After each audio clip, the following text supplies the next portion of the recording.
কথায় আছে নুন মরিচ চর্তা এর নাম ভর্তা। আসসালামু আলাইকুম, কেমন আছেন সবাই? আমি ভালো আলহামদুলিল্লাহ। এখানে যে এটা আমার ঘরে থাকে, এই প্ল্যান্টটা আসলে নামটা এত মনে থাকে এখন আসলে ভিডিও করার সময় আর মনে পড়তেছে না। তো এই গাছটা একদম ছোট ছিল, এটা মাশাআল্লাহ ভালো বড় হয়েছে। এর আগে আমি কয়েকবার নিয়ে আসছি, কিন্তু আমি এটা বড় করতে পারি নাই আর কি, মরে গেছে। তো পরবর্তীতে এটা মরে যাওয়ার কারণ আছে, কারণ আমি রোদ্রে দিতাম না, অনেকদিন পর হইলেও এটা রোদ্রে দিতে হয়। তো এই যে এদিক দিয়ে আবার একটা বাচ্চা বের হয়েছে, ওইদিকে বের হয়েছে। তো এই গাছটা একটু কাত হয়ে গেছে আর মাটি কম হয়ে গেছিলো, এই জন্য আমি আরেকটা থেকে এটা থেকে উপরে কিছু মাটি দিয়ে দিলাম। আর এইসব গাছে বেশি পানি দেওয়া যায় না, সপ্তাহে একদিন 2 দিন এরকম অল্প পানি দিতে হয়। তো এই গাছটা আমি এটা সোজা কিভাবে করব, আমি কাঠি খুঁজতেছিলাম, আসলে পাই নাই। তো এখন হঠাৎ করে মনে হয়েছে এক জায়গায় কাঠি আছে, ওইটা আমি দিয়ে এটা বেঁধে দিব। আর আমার কাজ তো বেশিরভাগই গাছ নিয়ে, এই যে এইগুলি গতকাল ছাদের থেকে নিয়ে আসছিলাম, এগুলিরও বীজ নিব। এখন এগুলি বীজ নিয়ে আমি এগুলি চারার জন্য আর কি বীজ নিব। আর এইদিকে আমি কি করতেছি, চুলাতে কড়াই দিছি, এটাতে যে অল্প তেল দিয়ে দিলাম। এই তেলে আমি মরিচ ভাজবো। মরিচ অল্প না, অনেকগুলি মরিচ ভাজবো, কারণ আমি এগুলি অনেকগুলি করে ভেজে রাখি, এটা রেখে দিই ফ্রিজে। যেহেতু মরিচ ভাজতে অনেক সময় লাগে, আমি অল্প সময় ধরে ভাজি না, আমি অনেক বেশি সময় ধরে ভাজি, যেন ভিতরের বীজটাও ভাজা হয়।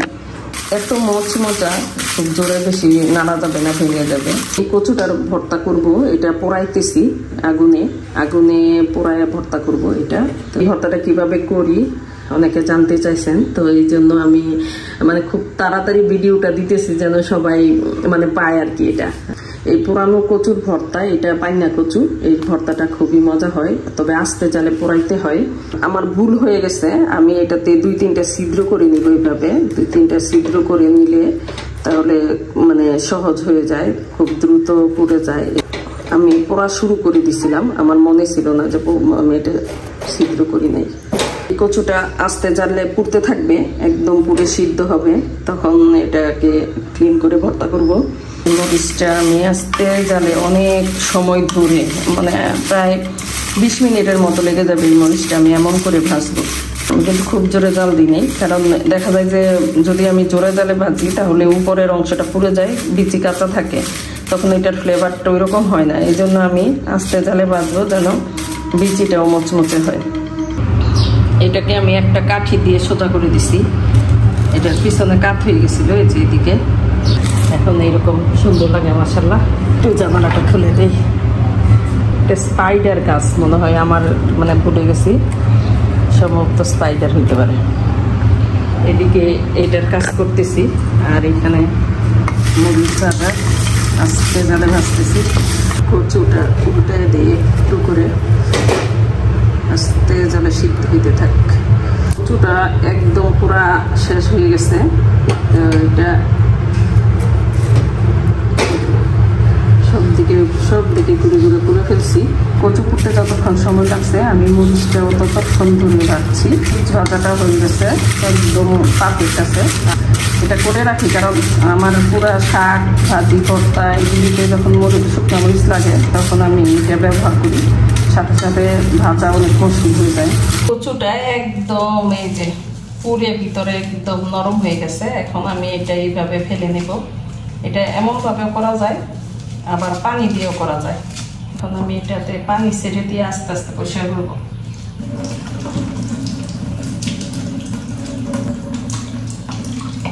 কচুটা একদম এইভাবে পুড়ে একদম ক্লিন করে নিছি পানি দিয়ে। এখন এটা আমি টুকরা টুকরা করে কেটে নিব। তো আমি এক হাতে কাটতেছি, বিসমিল্লাহ। ভিতরে একদম সিদ্ধ হয়ে গেছে, কারণ এটা দেখলেই বোঝা যায়, এই যে হাতে চাপ দিলে এটা হয়ে যায়। একটু ছোট করে টুকরা করলে ভর্তা করতে সহজ হয়ে যায়। তো কচুটা টুকরা করা শেষ, এখন এটা ভর্তা করব।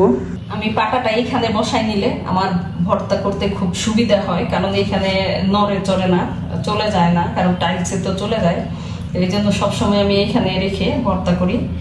আর একটু আগে যে আমি মরিচগুলি ভাজছি, এই মরিচগুলি একেবারে মচমচা, যে কৌটাতে রাখছি কৌটা একদম ভরে গেছে, এই জন্য ভরে গেছে, চাপ দেওয়ায় কয়েকটা ভেঙেও গেছে। এই মরিচটা অনেক ঝাল, তো আমি বেশি মরিচ দিলাম না, একটু কম করে দিলাম। তো এটা এখন বেটে নিই। মরিচের বিচিগুলি সবগুলি যে ভাজা ভাজা লাল লাল হয়ে গেছে।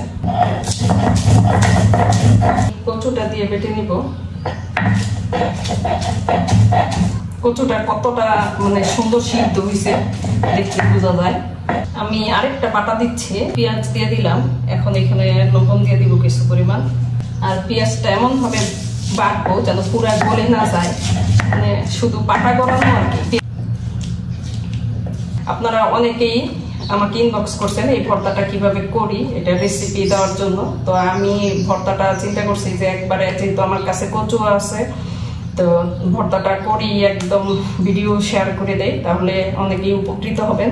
আমি যতটুকু মনে করি যে কেউই অপছন্দ করবেন না। এই ভর্তাটা এত একটা স্মোকি ফ্লেভার, আর পোড়া ভর্তা অবশ্যই অনেক মজা হয়। দেখতেছি যে লবণটা হয়েছে কিনা,